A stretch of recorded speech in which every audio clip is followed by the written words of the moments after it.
Competitors now moving in for the open double ski. The two competitors you're looking at there, Grant Kenny, the man that really put surf life-saving on the map right round Australia, in fact, right round the world, with his paddling partner, Martin Kenny's brother.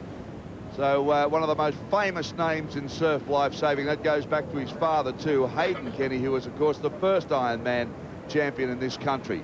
So they're in the familiar colours to us now, but they weren't too familiar at the start of the weekend, the red and white of Mooloolaba. Of course, most of Grant's early competition success was for Alexandra Headlands, the same area of Queensland Sunshine Coast. Now, these machines are the Grand Prix machines of the surf. They are incredibly quick. Two paddlers, and they really motor these boys. Difficult to get on. You've got to make the right start, but once they get underway, they really just fly across the surface of the water. The only difference between these and the normal racing skis I spoke about before is that they're longer. They're hollow. They've still got the rudders. You can see the yellow rudders there, and that is controlled. That's Shane Dalziel at the front. He directs it, and he's got the control of the ski at the front. The fellow at the back, basically, there's the rudder there, and that's controlled by the foot pedals that the first paddler's got. You can see the orange pedals there, and all that the fellow at the back does is assist, of course, with the power, but the direction, the control, chasing the runs is all done by the fellow in front. So again, teamwork, so important in surf life-saving. But these are just fantastic to watch, the double skis. They are so incredibly quick. Race start now. See them get on so quick. Look at the paddles flashing as they head out through the surf now. Everybody should get through okay. Yes, sir. Look at the leading bunch already streaking away and clearing that break into the deeper water. Well, Darryl, we spoke earlier today about how difficult it was to sit on the single skis. Two of them on something just as tippy becomes very difficult. Now, that's a Mooloolaba crew out in front there. That's not the Kenny brothers. No, that'll be Pryor and Dalziel. Shane Dalziel, former Australian champion, up the front. Shane controls direction. Right, here's the field. Robinson and Wood from Maroochydore. There's some of the favourites. Bond and Lang from the entrance. Billy Mitchell and Richard Bridie from Avoca always seem to get a place. Greg Bowditch and Greg Juniper, they'll be good. We've got Walker and Peacock and Kenny and Kenny. And this field now streaming out towards the cans, tightly bunched. Look at this fantastic action here from North Collaroy as they battle the wind and the chop. You can see the wind has picked up a lot, and that has a lot of bearing on these craft. The wind can turn a craft round. It's so important now that the leaders get out, get themselves in a position for the turn. Because they're so fast, this race is a little bit longer than a normal single ski race. They must get into a good position as they approach the first of the three turning boys. 450 metres out to sea. They turn three green and gold boys. When they get to the first one, all that the fellow at the front does, puts his foot on the right-hand pedal to take it around. What they must do, and you'll see the leaders there, they must stay in absolutely perfect time. There's the green and gold they're aiming at. They're aiming at one buoy. All these guys are going to turn one buoy. That's why there's three of them on an angle. Okay, well, we've got Manly in the picture there, and right next to them, Bridie and Mitchell from the Avoca Club that we spoke of. They always seem to sneak through the early rounds. Robinson and Wood, I'm sure, are up there somewhere. Surfers Paradise are there as well. You can see the critical thing we've mentioned in the boat rowing, timing. They must go in and out together. These guys even more so. Absolutely critical they go in together because they're making it easier on each other. Must hold a rhythm. Now heading out through the swell. You can see now dipping down behind the swell line, heading for the cans. You talked about that Avoca double of the Mitchells. Gee whiz, that's a famous name in ski racing.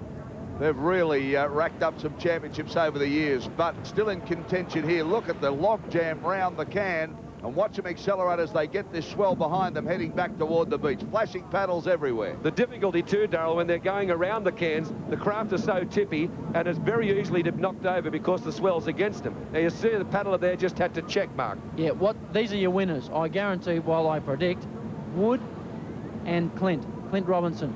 That two, they are placed in the single, perfect timing, kayak paddlers together. Now watch them use the ocean here. These fellas are so quick. Every little run. There's the first of the runs that you can see now, and you can see the pack closing up with every run that they can get. So the idea now, like the boats, you've got to stay on the run ahead. You've got to make sure you don't miss one. Federal government this week of cigarette sponsorship in sport. Now you can see that Wood and Robinson have got definite tactics. They've come right back to the northern side.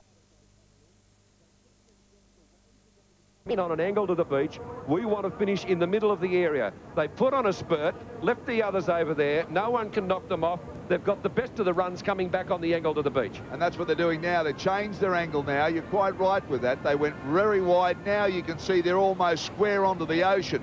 And the idea of that, of course, as I said, they can't afford to miss a run, and they've got more chance from that angle. That's right, Darryl. What again on the right-hand side, you can see the Southport guys. They're using the run now. That's Grant Davies, and on the left again, the other guys are picking up the runs. They're just running with it all the time. Again, they must stay in perfect unison. Blokes will come through all over the place. We said they're the fastest craft on the ocean. You can see out the back, the guys will just continue to pick them up. They can come from anywhere. Well, yeah, I mean, they're going one way, then switching back the other way, milking it for all it's worth. There's a wave out here in front, and a good finish coming up because there's another crew pulling over the top of that. Right, that's Matthew Jones and Grant Davies from Southport on the right, Robinson and Wood on the left. Oh, this has been a great paddle by the Southport guys, but look at Robinson and Wood go. They've actually pulled away from the wave. They're going to pick it up and run it in past the flags. What a finish. Here comes Maroochydore, Robinson and Wood, and they've just won the double for the second successive year. It looks like Southport got second. Well, there they go. What a happy picture. Gee whiz, you can't get much closer competition than that. And it all came down to that last wave. Look at Woody. Woody's absolutely exhausted as he goes down on his... he puts his knees down now. There's Woody there. He really paddles hard. He's a fantastic competitor and one of the nicest men in surf lifesaving. Watch the finish here because both crews pulled down and the crews behind really came into contention as well. Well, you can see the advantage of that bow lift that we've been mentioning previously. But the crazy part here, of course, is that these guys have had to pick it up. I mean, they're ski paddlers. They won this by virtue of being runners. You can actually see the paddles digging into the sand there. They were actually hooking onto the sand and pulling the craft over that bank into that deep water there. Well, that's right, and that's perhaps a bit of a misfortune for the guys. They expected to finish in the water, but a great finish. So there you have it, the fastest craft on the water. What a good race that was. Back shortly, lots more action from Collaroy.